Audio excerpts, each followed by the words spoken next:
오케이. 네, 잘 지내고 계시죠? 자, 오늘은요, 이재명 도지사님 관련해서 딱 3분간만, 요즘에 이재명 도지사가 던지는 이슈 하나하나가 전부 다 논란이 되고 있어가지고, 도대체 뭐가 논란인지, 여러분들은 또 어떻게 생각하는지 한번 여쭤보려고, 이렇게 3분간만 영상을 한번 찍어보도록 하겠습니다.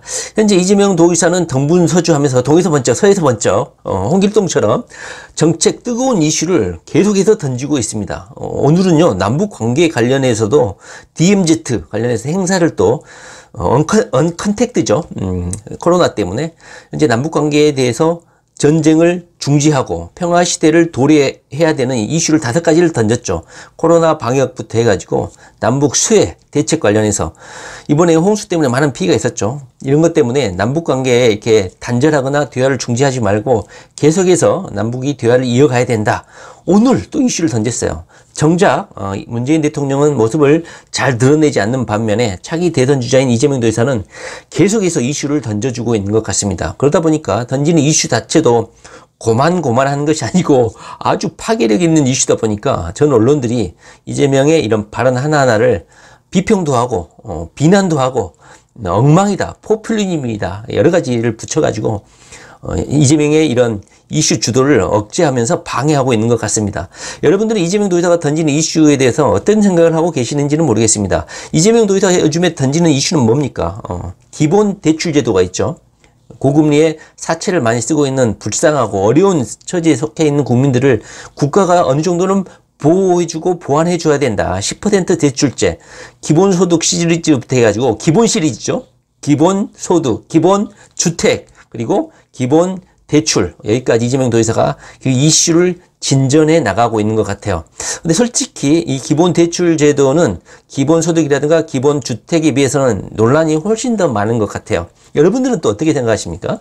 자, 두 번째로는 이재명 도지사의 이 지역 상품권과 관련해서 전 언론이 맹폭하는 건 괜찮아. 대선 주자로 급부상하는 이재명 도지사를 친문 세력이라든가 이 야당, 이 국민의힘이라는 이상한 정당의 견제를 받는 건 이해는 하는데 정작 국책연구기관인 국책기관에서 문재인 정부 하에서 정부 주도의 지시를 받고 있는 국책기관이 이재명 도지사의 지역상품권을 악평을 했죠. 효과는 존나 하나도 없다. 오히려 지역 차별화를 가져오고 지역에 막대한 비경제 효과를 미쳐가지고 오히려 손해다. 이런 악평을 하다 보니까 이재명 도지사가 이거에 대해서 발끈했죠. 그러면서 반론을 제시하라. 5가지 이유에 대해서 답변하라 하면서 어제 그제 또 이 국책기관에 대해서 공개 질문을 했어요. 그런데 이 국책기관에서 공개 답변을 하지 않기로 이렇게 결론을 냈다고 합니다. 왜냐하면 더불어민주당의 당대표도 이재명 도지사 이 지역상품권이 명실상부하게 지역경제에 도움이 되는 게 명확한데 이렇게 국책기관이 나섰냐. 이재명 도지사는 이렇게 말을 했어요. 분명히 효과가 있고 이 실증적으로 증명이 됨에도 불구하고 이렇게 문재인 정부 하에 이 국책기관이 이렇게 이재명을 못 잡아먹어서 비난하기 위해서 이런 결과를 2019년 12월에 이미 연구 결과가 나왔음에도 불구하고 왜 2020년 9월달 9개월이 지나서야 이렇게 급작스럽게 발표했냐면서 의구심을 제기했었죠. 저도 그 부분은 약간의 저의가 느껴진다. 이재명을 공격하기 위해선 약간의 의도를 가지고 발표한 것이다. 이런 생각이 듭니다. 자, 그 다음에 마지막으로 이재명 도지사가 공수처를 전격적으로 찬성을 했다고 합니다.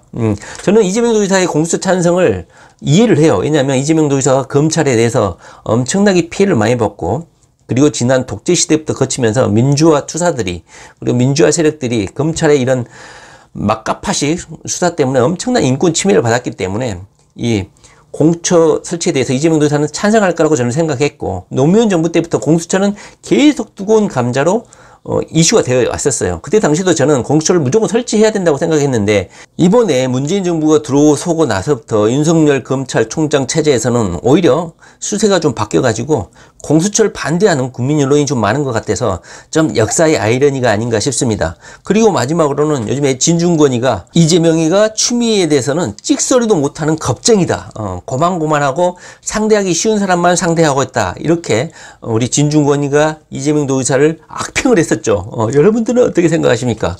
이재명 도지사가 들으면 약간은 뜨끔할 수도 있다고 저는 생각을 합니다. 심지어 진중권 교수는 이재명 도지사가 공수처를 찬성을 하다 보니까 이재명 플러스 공수처는 공수처 플러스 필리핀의 두테르테의 조합이다, 최악이다, 이런 비판까지 했습니다.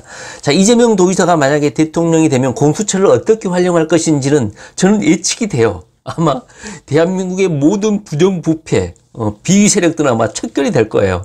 그런데 이재명 도의사가 이 공수처를 이용해서 거악, 그다음에 거대 권력에 대해서 정말로 심판을 할 수 있을 것인가? 그것은 미지수지만 우리는 알고 있죠. 이재명 도의사가 어떻게 할 것인지. 그러나 야당이라든가 진중권은 이재명에 대해서 신뢰를 못하고 있는 것 같아요. 왜냐? 그 근거로 이번에 추미애 법무부 장관에 대해서 이재명 도의사가 추미애를 옹호했죠. 약간은 좀 과장된 것 같다 하면서 추미애를 옹호하다 보니까 진중권이가 이재명 도의사를 향해서 겁쟁이다, 이렇게 겁쟁이야 뭐 이런 노래도 있죠 하면서 이재명 도의사의 폐부를 찔렀습니다. 이재명 도의사가 진중권의 비판을 아마 언론을 통해서 아마 들었을 거예요. 어떤 생각을 하고 계실지 저는 상당히 궁금합니다. 진중권이 어떻게 비판을 했습니까? 한번 읽어보면 이렇습니다.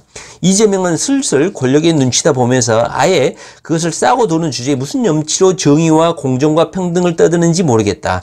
그때그때 안심하고 때려도 되는 만만한 소수를 골라가지고 공격의 타겟으로 지목을 하고 분노한 대중과 함께 이미 지탄받는 그 소수에 대해서만 이지매를 가하는 스타일이 이재명이다. 이재명은 실제로도 겁쟁이다. 살아있는 권력이 저지르는 부정에 대해서는 아무 말도 못하면서 이리저리 귀에만 엿보다가 만만한 놈 걸리면은 대한민국의 모든 정의는 혼자 세우는 듯이 하면서 온갖 생쇼를 한다. 카메라 앞에서만 활극을 하고 저런 저급한 선동은 정의가 아니다.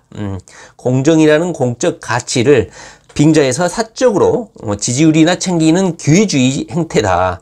후보가 되려면 친문 눈치를 봐야 되는 것은 처지는 이해하지만 적당히 좀 하시라 이러면서 맹공을 펼쳤습니다. 저는 일정 부분 이해를 해요. 왜냐하면 이재명 도의사가 너무 우리는 원팀이다 하면서 문재인에 대해서 너무 비판적인 발언을 극도로 자제했기 때문에 심지어 이재명을 지지하시는 분들 중에서도 이재명을 떠나면서 하는 그런 많은 이유 제시가 문재인이 저렇게 부정부패를 저지르는데 왜 이재명은 함부로 말을 못하냐, 왜 비판을 못하냐, 탈당을 안 하냐.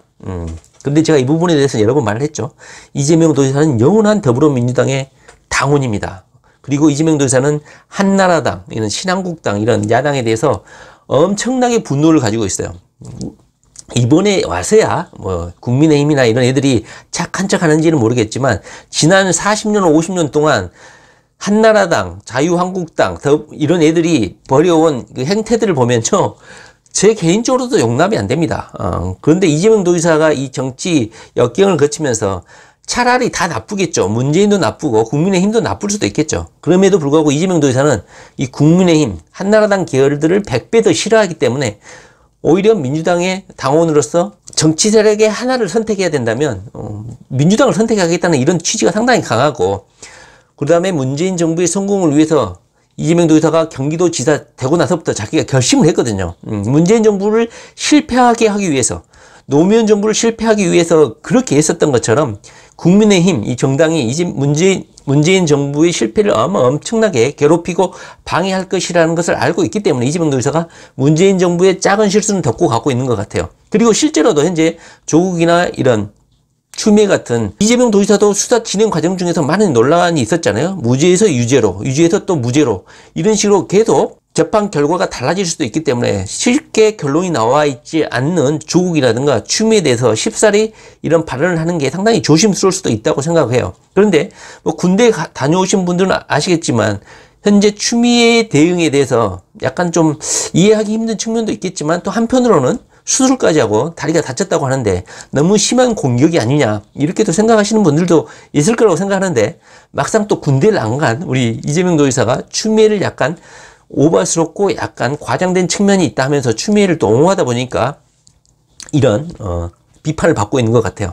아직 결론이 나와 있지 않는 상태에서 쉽사리 이재명 도지사가 이런 발언을 하는 게 좀 조심스러울 수도 있겠는데, 현재 문재인 정부에 대해서는 비판을 하지 않고 있는 것은 솔직히 이재명 도지사의 사실이거든요. 이것은 사실이거든요.